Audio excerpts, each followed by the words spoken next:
Pokemon is a literal nightmare. Like, where do I even begin? You see, back then you used to be able to go to the store, go get yourself a copy of Pokemon Leaf Green or Fire Red, then make your way over to the card section to get a booster pack, then go home. You'd hop in the car and just read the back of the game because that's all we could do. The kids in the playground are talking about it, your cousins won't stop talking about it, and there's even a show about it. In my school they would play. At least at my school, nobody knew how to play the damn thing. You would literally get two kids, get their cards, and they would just smack them. Literally as hard as they could and let them fall down. Now the way it worked is that if both were face up or both were face down, you would have to go again. However, if yours was face up and his was face down, you'd win. Hurts, doesn't it? Especially when you see how much these cards go for. But you see, that's the problem. People worry too much about how much Pokemon stuff goes for. You see, back in the day, people used to even be ashamed to admit that they were Pokemon fans. Now, it's just a cool thing to do.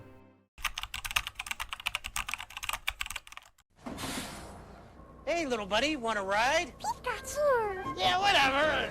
Pokemon has this thing where it randomly has massive surges of popularity. Some examples are the Pokemon boom from the 90s, where everybody was buying games, toys, trading cards, you name it. If it had the name Pokemon in it, best believe it was selling. Pokemon will remain popular throughout the years, however, it died down a bit, up until 2016 when we had the Pokemon Go craze. With people finally being able to catch their favorite Pokemon on the go wherever they were, Pokemon was as popular as it was back in the 90s, maybe even bigger. But even with the massive surge of popularity, we did not have the issues that we have currently. Many people would say that Pokemon games are one of their favorite games ever, if not their #1 game in the world. Me personally, my first ever game was Pokemon Leaf Green. Now this is actually my original copy from back when I was a little kid. Now by first game, I mean it's literally the game that started everything. It was actually started my addiction. But Johnny, what addiction? What addiction? That addiction. I mean, Jesus Christ, I literally collected these like as if they were the goddamn Infinity Stones. Every game I got, I literally felt like fucking Thanos adding a new Infinity Stone to his gauntlet.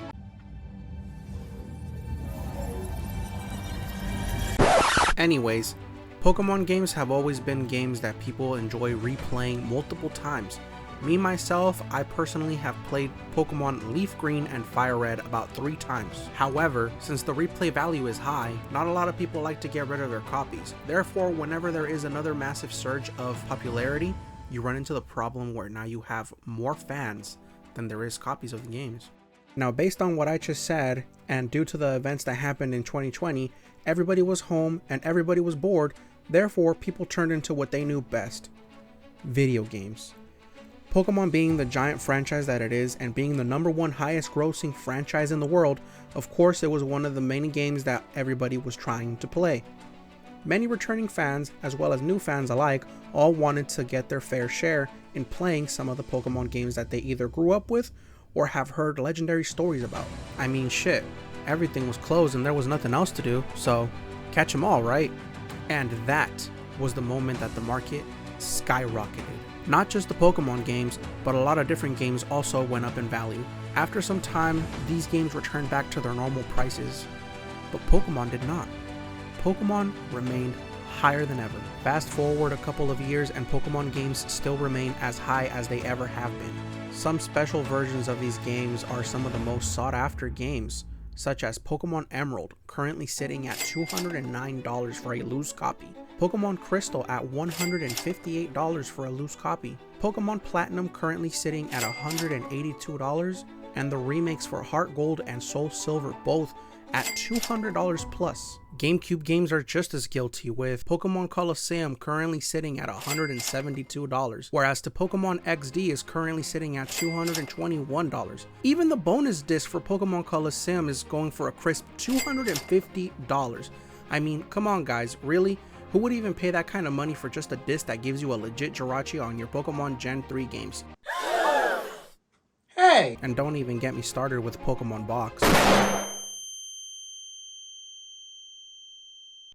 Moral of the fucking story, if you're not fucking Bruce Wayne with the monies, you are not gonna be getting these games anytime soon. Oh my god, are you crying? No, it's just raining. And believe it or not, ladies and gentlemen, it still gets worse. Introducing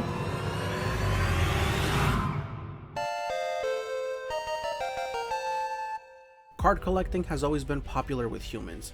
I don't know, we just seem to be attracted to shiny cardboard. However, when popular franchise and addictive shiny cardboard meets, you run into something called Pokemon card collecting. You see, Pokemon cards, as well as all cards, are almost like a gamble. Matter of fact, they are a gamble. You buy a booster pack, you open it, sometimes you get rare cards, other times you get shit. And when you get rare shiny cardboard, people tend to get FOMO. And then you have people that want these rare cards, leading to people paying massive amounts. Jesus Christ. Now people end up getting these whether they want to collect the full set, maybe it's just their favorite Pokemon, and then other people just get them because they are high value cards. But at the end of the day, there is no right or wrong answer to how to collect a Pokemon card. But whenever we're talking about big bucks, that's when the issue starts to occur. Pokemon card scalpers! Honestly, go fuck yourself. Recently, Pokemon cards have been plagued with people called scalpers that like to buy everything in sight, therefore leaving us, the real fans, with nothing to buy at retail prices. Literal people can be seen fighting over Pokemon cards. Some of them are actual collectors, others are just there literally just to try to make a quick buck. People can be seen literally fighting each other physically just to try to get a set of Pokemon cards. And sadly, at the end of the day, it's just to resell at a higher value. Me personally, I like playing Pokemon TCG. However, these scalpers have found a way to ruin the hobby for me and other Pokemon trainers alike. With new sets such as Prismatic Evolutions and the new Destined Rivals being sold out before they even get a chance to touch the light of day. Personally, I have not seen one booster pack or anything whatsoever in months, all due to scalpers ruining everything. So unless you have money to shop with scalpers, for one, don't, then you are straight out of luck. So if you plan on getting Pokemon cards anytime soon, you gotta do one of two things. Either one, join the fight. Or two, buy your way through the fan base. But that requires money. Not but for real though. Unfortunately, if you are a new fan of Pokemon, or if you've been away for many years, now is one of the darkest times to be a fan. With Pokemon ZA coming out soon and the new Team Rocket set coming out, we are more than likely going to have a lot of returning fans, and they are all about to get slapped in the face when they realize how expensive everything has become. Not to mention also just to see how hard it has gotten to get any of the old games, as well as any of the new Pokemon card sets. Now don't get me wrong, I love Pokemon, but due to high prices, it makes the barrier of entry for the hobby pretty high for both games and cards. Especially if you have never played any of the older games and would like to give them a go on actual hardware the way it was meant to be experienced. As for me, I am currently looking for a copy of Pokemon Crystal, and I definitely would like to get that Pokemon box in my GameCube collection one day. But if I'm gonna end up doing that, there's only one thing I can do to make it happen.